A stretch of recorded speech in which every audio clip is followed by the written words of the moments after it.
Karnes County, Texas, September 1898. The sun was a hammer, and the prairie was the anvil. The black land soil, cracked and thirsty, held the memory of heat long after dusk.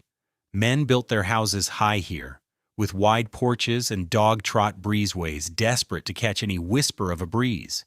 They built with pine shipped by rail from the east, raising skeletal frames that fought the sky for elevation. And then there was Stanisław Czerwiński. He was not building up, he was digging down. With a spade that rang against the hard-baked earth, the Silesian immigrant was carving a rectangle out of his quarter section of land, a neat, precise pit, 12 feet by 16. Day after day, under that relentless sun, he went deeper. Not for a well, not for a root cellar, but for his home. His neighbors, men named Schmidt and McAllister and Baker, would stop their wagons on the track to Panna Maria and watch. They'd watch this quiet, stubborn Polak shovel dirt as if he were trying to bury a secret.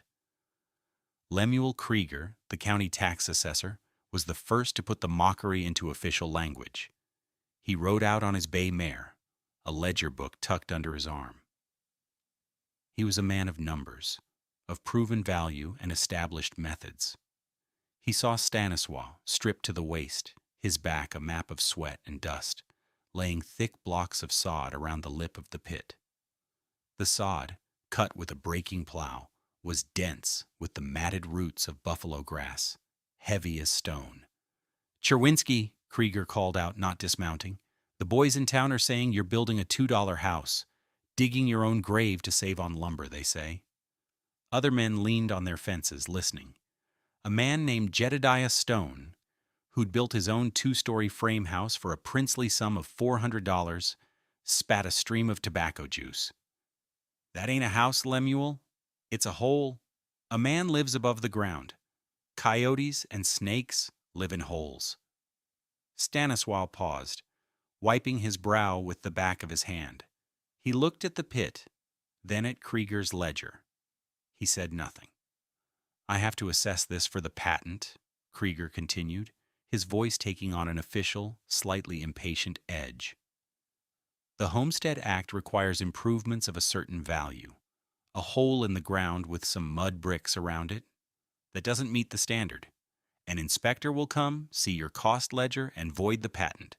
You'll lose the land." The cost ledger was the source of the joke. A few cents for sharpening the spade, $1 for a cast iron flue pipe, and 90 cents for nails, and 2 small panes of glass. Total cost, under $3. It was an insult to the very idea of a homestead. Everyone knew a proper house cost hundreds. It was a sign of civilization. Stanisław finally spoke, his English thick with the cadence of his homeland. "It will be a home," he said, and turned back to his work, fitting another 80-pound block of prairie sod onto the low wall. The sound of the sod thudding into place was the only answer he gave. The men called him the Mad Polak of Karnes County. They said he was building a house for lizards. They laughed. The laughter lasted through the autumn. The validation would last a lifetime. What did this Silesian smallholder, a man who came from the damp, cool lowlands of Szczyna, understand about the deep, thermal battery of the Texas prairie, that a county tax assessor, a man of ledgers and laws, had completely missed? This channel is dedicated to the lost wisdom of the frontier, to the innovators who used physics, not just force, to survive. Their stories are not just history, they are blueprints for resilience. If you believe that a good idea is more powerful than a big budget, subscribe to our channel and hit the bell. I promise you will learn something real today about ground-coupled heat exchange, a principle that modern architects are only now rediscovering. And tell us in the comments, what's the most unconventional but effective solution you've ever seen for a common problem? Stanisław Czerwiński was not a carpenter. He was not a mason. In the eyes of his Texan neighbors, he was barely a farmer. In Silesia, he had been a man of the earth, a Ziemianin. His hands were accustomed to the feel of loam, the heft of clay, the cool darkness of a root cellar. He had not worked with milled 2x4s and shiplap siding. He had worked with the soil itself, building the half-buried sod huts, the ziemianki, that dotted the Szczecina lowlands. These were not grand structures.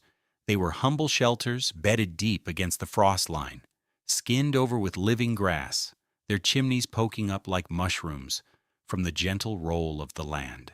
He knew in his bones that the earth had a memory. In summer, it remembered the cool of winter. In winter, it held the warmth of the summer sun. He had learned the brutal cost of forgetting that lesson. His first year in Texas, 1897, had been a trial by fire, followed by a trial by ice. He, his wife Elżbieta, and their two small children, Jan and Zofia, had lived in a hastily erected board and batten shack provided by the land agent. It was a typical Texas structure designed to do one thing: shed heat. In August, it was an oven. But that winter, a norther had blown down from the plains, and the shack revealed its true nature. It was a sieve. The wind found every crack.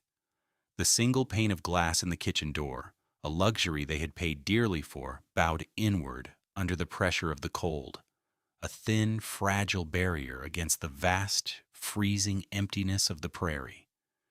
Elżbieta had hung a quilt over it, but the cold crept around the edges, a tangible presence in the room. They burned wood constantly, a pile of precious mesquite that dwindled with alarming speed, yet the heat rushed straight up to the high ceiling and vanished. The floor was a sheet of ice. At night they slept fully clothed, huddled together under every blanket they owned. The worst part was the small domestic failures that signaled a total defeat. The spigot on their water barrel, wrapped in burlap, froze solid. Stanisław had to thaw it with a heated poker. Then the pipe itself froze between the drains. But the most vivid memory, the one that fueled his digging in the summer of '98, was the cabbage. Elżbieta had a crock of cabbage for fermenting, their future kapusta. One morning, she went to turn it and found the entire contents frozen into a single, solid green stone. It was as hard as granite. She had struck it with a hammer, and it had cracked like a rock, the sound sharp and dead in the frigid air. That, to Stanisław, was the ultimate failure. A house that could not even keep cabbage from turning to stone was not a house. It was just a box for freezing in. The failure was not his alone. It was architectural. The conventional Texas frame house was a masterpiece of thermal vulnerability.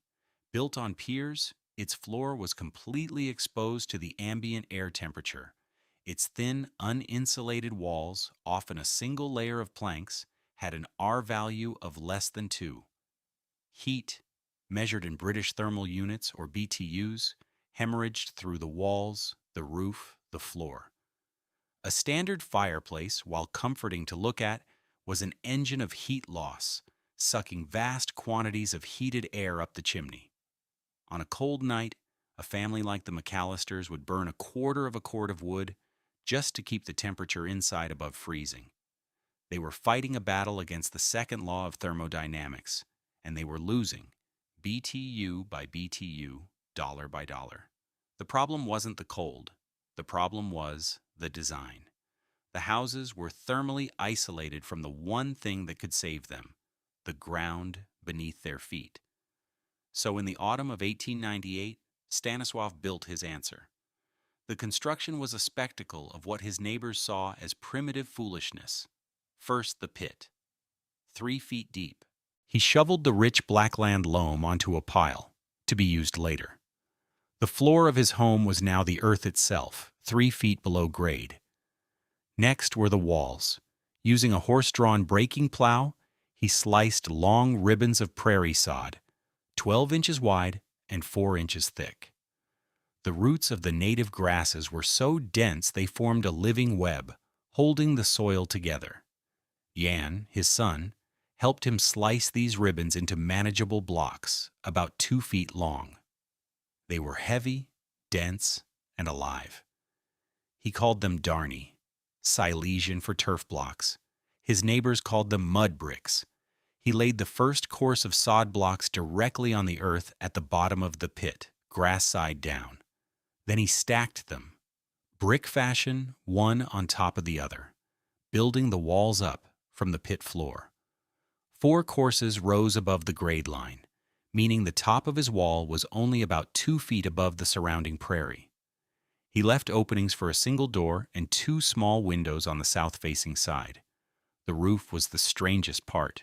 He laid cottonwood logs as rafters, forming a low-angled hip roof. Over these, he layered thick bundles of prairie grass, and then, on top of the grass, he carefully placed the sod blocks he had cut, this time grass side up. Finally, he used the loam he had excavated from the pit to fill every crack and chink, plastering it over the sod roof until the entire structure was a seamless mound of earth. Within weeks, the grass on the roof, nourished by the sod, began to grow again. His house was healing itself, stitching itself back into the prairie. The only thing that suggested a dwelling was the single flue pipe sticking out of the mound and a sturdy wooden door set into the south-facing slope. Lemuel Krieger returned in November. The Czerwiński homestead now looked like little more than a gentle swelling in the landscape, a puff of smoke rising from its peak. Krieger's face was a mask of professional disapproval. "Czerwiński," he said, tapping his ledger, "I've filed my preliminary report. I've had to note the declared value of $2.35. The land office in Austin is going to laugh this off the books. You are jeopardizing your family's future for this." He gestured at the mound. "Jedediah Stone says his dog has a better house." Stanisław's wife, Elżbieta, stood in the doorway. The inside of the house was a single, cozy room, the walls earthen and solid, the air still and quiet. "Mr. Krieger," she said, her voice soft but firm. "Last winter, the wind made our plates rattle on the shelf. In here, there is no wind." Krieger shook his head. He was a good man, a man who believed in the rules that built communities. His objection was not rooted in malice, but in a complete inability to see value where there was no expense. In his world, a $200 house was 200 times better than a $2 house. "The law is the law, ma'am. An inspector will come in the spring. I advise you to start building a proper frame." He rode away, convinced he had warned a foolish man of his inevitable ruin. The physics that Krieger could not see was simple, ancient, and profound. It was the principle of ground-coupled thermal mass. The air temperature in Texas could swing wildly from over 100 degrees Fahrenheit in the summer to single digits in a norther. But the temperature of the Earth itself, once you go down about 3 feet, is remarkably stable. In Karnes County, the deep Earth temperature hovers around 56 degrees Fahrenheit year-round. A conventional house built on piers is a ship on a volatile sea of air. It is subject to every fluctuation, every gust of wind. Stanisław's Ziemianka was not on the sea. It was in the harbor. 3/4 of its structure was directly coupled with that massive 56-degree thermal battery. The sod walls, 2 feet thick, and the 2-foot-thick roof provided immense insulation, or R-value. But more importantly, they provided thermal mass. Think of it this way. A thin plank of wood heats up instantly in the sun and cools down instantly in the shade. It has low thermal mass. A huge granite boulder takes all day to warm up, and once it's warm, it stays warm long into the night. It has high thermal mass. Stanisław's house was a granite boulder. The immense weight of the sod and soil acted as a thermal flywheel. It resisted any rapid change in temperature. When a cold front hit, it wasn't just fighting a small wood stove inside. It was fighting the stored warmth of the entire earth surrounding the structure. The floor of the Czerwiński home, being the earth itself, could never drop below the deep earth temperature for long. Even with no fire at all, the interior would struggle to fall below 38 or 40 degrees, because the ground itself was constantly feeding heat back into the space. The house wasn't being heated by the fire, it was being heated by the planet. The small stove was only needed to raise the temperature from survivable to comfortable. The energy savings were staggering. While his neighbors were burning through cords of wood just to stay alive, Stanisław was using a few mesquite logs to keep his family truly warm. That winter started mild. Christmas came and went with cool, pleasant days. But the old-timers watched the sky, noting the strange color of the sunsets and the behavior of the birds. In early February of 1899, a mass of Arctic air that had been pooling over Siberia broke loose and began to slide south across the North Pole, down through Canada, and onto the Great Plains. It was a weather event of historic proportions. They would call it the Great Arctic Outbreak. On February 11th, the temperature in Karnes County was a balmy 50 degrees. By the morning of the 13th, it was minus 12 degrees Fahrenheit. It was a drop of over 60 degrees in less than 36 hours. The prairie, which had been brown and dormant, was suddenly encased in a shell of ice and snow. The wind howled, a physical force that scoured the land. For the first and only time in recorded history, sea ice formed on Galveston Bay. For the settlers in their frame houses, it was a catastrophe. The McAllisters' windows were not just frosted, but coated in a thick, opaque layer of ice on the inside. Water buckets froze solid beside the hearth. They moved their entire family into one room, stuffing rags into every crack, and fed their fireplace with anything that would burn: fence posts, furniture, precious seed corn. The Schmidt family's prize bull, a symbol of their prosperity, was found frozen, standing up in its lean-to. The cold was a killer, silent and absolute. It found every weakness in design and construction and exploited it without mercy. Inside the Czerwiński Ziemianka, the world was different. The howling of the wind was a distant moan, a story from another place. The air inside was still, utterly still. The thick earthen walls did not transmit the sound or the cold. Elżbieta was teaching Zofia how to knit by the light of a kerosene lamp. Jan was reading a Polish primer. There was no frantic stuffing of rags, no desperate feeding of a ravenous fire. A small, steady fire in the stove kept the single room at a comfortable 65 degrees. The domestic scene was one of profound, impossible normalcy. Elżbieta had a pot of kapusniak, a hearty cabbage soup, simmering on the stove. The smell of stewed cabbage, onions, and smoked sausage filled the small space. A smell of home, of warmth, of life persisting. The cold was not an enemy to be fought. It was simply the weather outside. It had no power here. They were not living against the prairie. They were living within it. Lemuel Krieger's duty as tax assessor now had a grim new purpose: to tally the losses for county and state emergency declarations. He rode through a landscape of ruin. His face, wrapped in a wool scarf, was numb. His horse's breath plumed in the savagely cold air.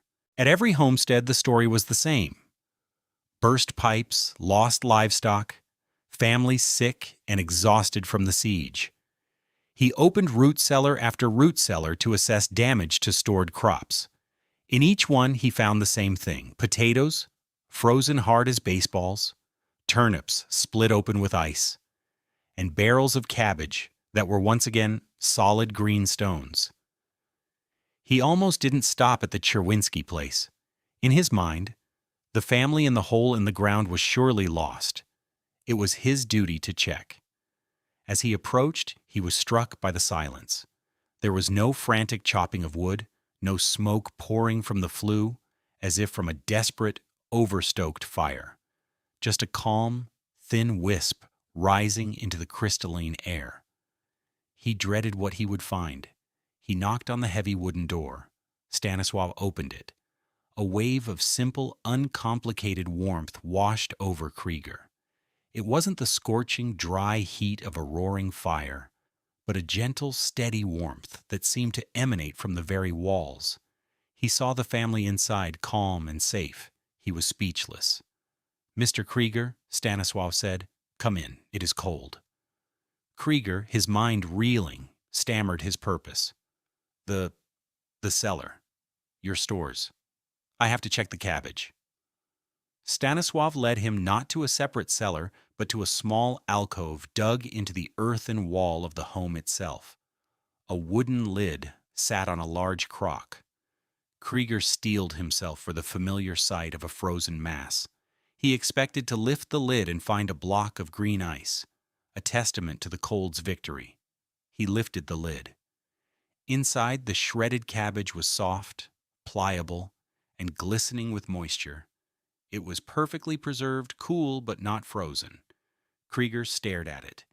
He reached in a gloved hand and touched the cabbage. It yielded to his touch. It was just cabbage. In a county where granite-hard vegetables were the norm, this soft, living food was a miracle. The vindication was not an argument. It was a physical sensation, a truth transmitted from his fingertips to his brain, bypassing all his preconceived notions of value and construction. Stanisław, seeing the look on the assessor's face, motioned to the small ledge near the stove, where Elżbieta had placed a bowl of leftover kapusniak after supper the night before, to cool. "For breakfast," he said simply. Krieger walked over to it. Every pot of broth or water in every other house in the county was a frozen wheel that had to be thawed for an hour by the fire. He dipped his finger into the bowl. The soup was still liquid.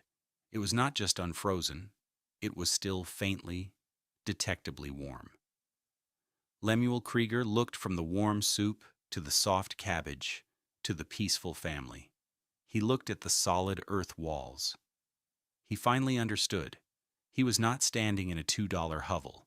He was standing in the warmest, safest, and most intelligent house in all of Karnes County. He took out his ledger, the one where he had noted the pathetic value of the homestead.